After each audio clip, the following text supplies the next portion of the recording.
सर्वेभ्य नमो नमः। मम नाम शिंदे अमोल अस्ति। लातूर नगरे महाराष्ट्र राज्ये शारदा संस्कृत क्लासेस् इति नाम्ना विशेष वर्गं चालयामि। अधुना अहं मनसा बहु सन्तुष्टः अस्मि। कारणं किं वर्तते तर्हि अस्माकं विशेष वर्गमध्ये शारदा संस्कृत क्लासेस् मध्ये अधुना डिजिटल बोर्डम् इत्युक्ते प्रोजेक्टरम् आगतं वर्तते। अधुना सर्वेषां छात्राणां कृते सम्यक्तया अध्यापनस्य कार्यं प्रचलति एव। अष्टमी कक्षायाः पंचमः पाठः वर्तते अहं त्वम्। अहम् इत्युक्ते मी, त्वम् इत्युक्ते तू। अहम् अस्मत् सर्वनामस्य प्रथम एकवचनं रूपम् अस्ति। तर आपल्या संस्कृत भाषेमध्ये अस्मद हे सर्वनाम त्रिषु लिंगेषु समानम आहे। तीनही लिंगामध्ये वापरलं जातं अस्मत् सर्वनाम, त्याचं हे प्रथम एकवचन आहे। आणि युष्मद सर्वनाम आहे तेही त्रिषु लिंगेषु समानम आहे, परंतु मध्यम पुरुषी सर्वनाम आहे आणि त्याचं प्रथम एकवचन आहे त्वम।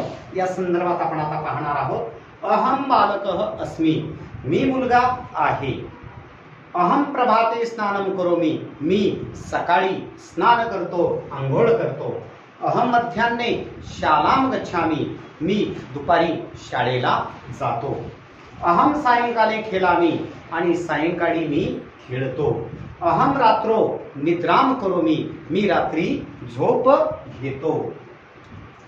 त्यानंतर युष्मद सर्वनामाचं पुढे सांगितलेलंच आहे, पण हे पुल्लिंगाच्या बाबतीत झालं। पुल्लिंग असेल तर काय मिळेल याचं वर्णन आपण या ठिकाणी पाहिलेलं आहे। आता स्त्रीलिंग असेल तर पाहूया आपण।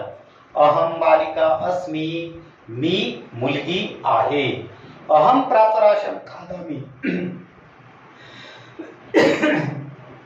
मी न्याहारी खाते किंवा सकाळचा नाश्ता करते।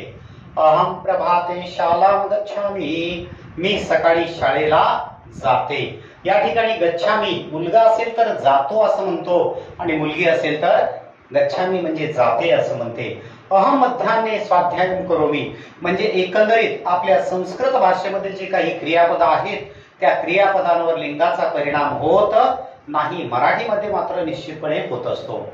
अहम मध्याह्ने स्वाध्यायं करोमि, मी दुपारच्या वेळी अभ्यास करते। अहम सायंकाले गीतं गायामि, मी संध्याकाळच्या वेळेला गीत गाते। तर धन्यवाद। निश्चितपणे आपल्या सर्वांना या गोष्टी व्यवस्थित समजल्या असतीलच। तर यूट्यूबवर शारदा संस्कृत क्लासेसच्या माध्यमाने आपण आमच्या संपर्कामध्ये राहू शकता। तसेच कॉन्टॅक्ट नंबर सुद्धा त्याच्यावर सुद्धा देण्यात आलेला आहे। काही अडीअडचणी असतील तर आपण विचारू शकता। धन्यवाद।